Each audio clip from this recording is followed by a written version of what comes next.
Now, I'm going to suggest something else. If you're in need of healing, find someone else that you know who is in need of healing, and be willing to be present for them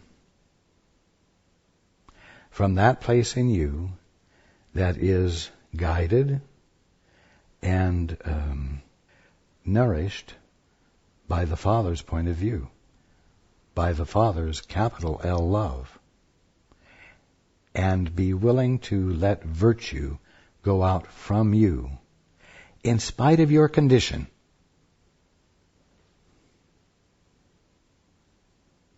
Because remember, what you give, you get to keep.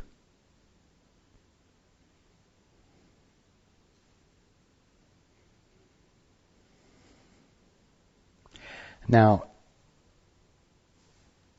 this coming week, I want all of you to read the next 3 or 4 paragraphs that we would have read tonight, because you will find them illuminating what I've talked about. We will still read them with fresh eyes next week. But it is truly important for you all to stop thinking that you can read the Course or hear what I'm having to say and still straddle a fence, still walk with one foot in one camp and the other foot in the other camp, and not recognize that you are expressing 2 different wants simultaneously that are contradictory of each other, and you're making it one. You do not see it as an evidence of lack of integrity in you. You do not see it as the confusion it is. And you do not see, as we read last week, that when you make the 2 one, you recognize neither one of them. If you recognize neither one of them, you don't have either one of them.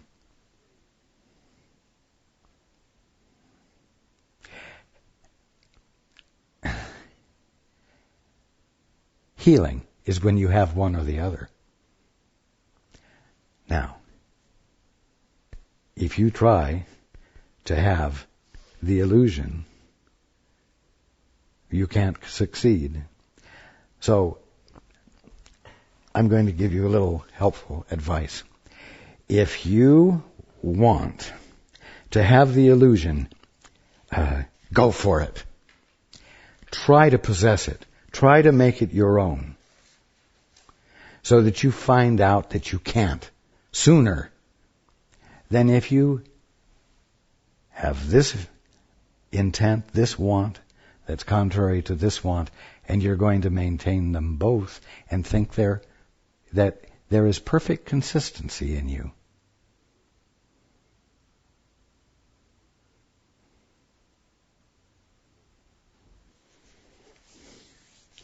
Somebody who's an alcoholic, or has been an alcoholic but is trying to break the habit, might say, I cannot conceive of, let's say, living for 5 years without having a drink. That would be an incredibly difficult task. And all of you, like alcoholics, or addicts, let's say, might say, wow, it would really be difficult for me to neglect to reinforce the old justifications, the old explanations of the physical processes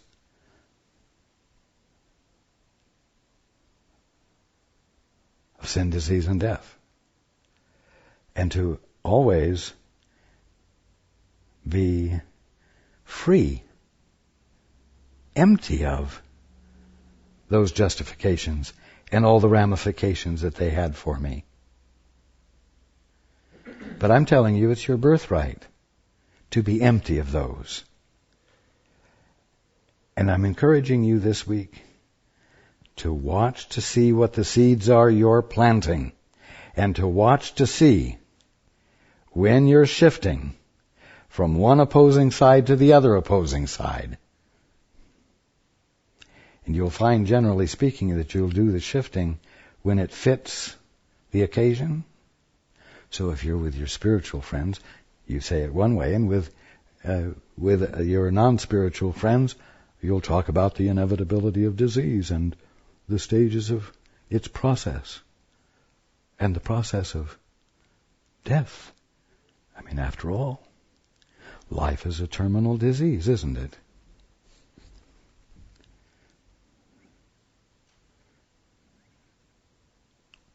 No, it's not.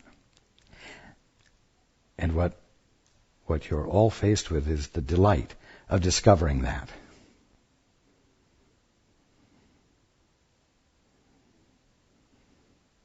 And the discovery of that is the correction of the problem, in which all evidence of disease, of sin, disease, and death will disappear.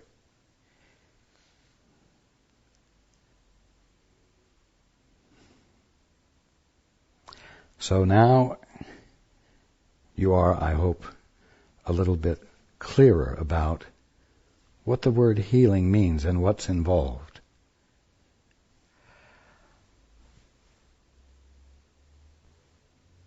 One additional thing, and it's for you to look at and not for you to report to anyone. Each night when you go to bed this coming week, ask yourself whether at any point during the day you felt virtue go out from you. If you didn't, then know that you have another opportunity, another day, in which to bring your mind into that kind of attentiveness, where there's a more ever-present willingness to be the presence of love in a way with your brother that will allow virtue to go out from you, with the potential of healing occurring. Because that kind of attentiveness or self-discipline is what will move you out of your old habits.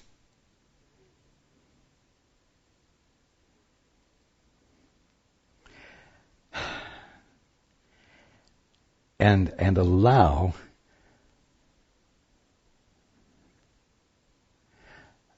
a gradual and graceful movement into what I'll call a new arena of consciousness, a new arena of being conscious, which embodies more of the truth of what you are, which embodies more of and glorifies more of what God is being right there where you are.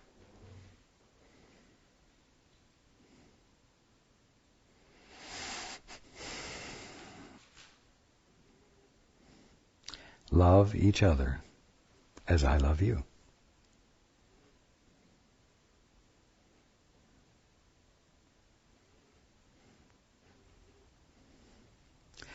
Now, does that sound like hard work? Well, I'll tell you what hard work would be.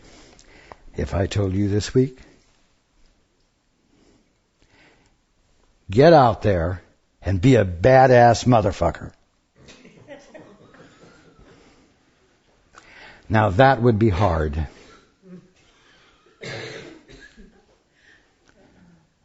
So if you're inclined to complain or feel that you're being put upon to do something not really easy,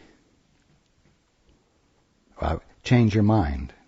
Because otherwise, I just might arrive at a day where I tell you,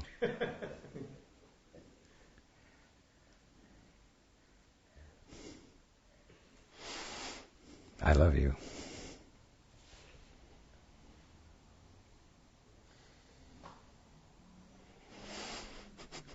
I look forward to being with you next week.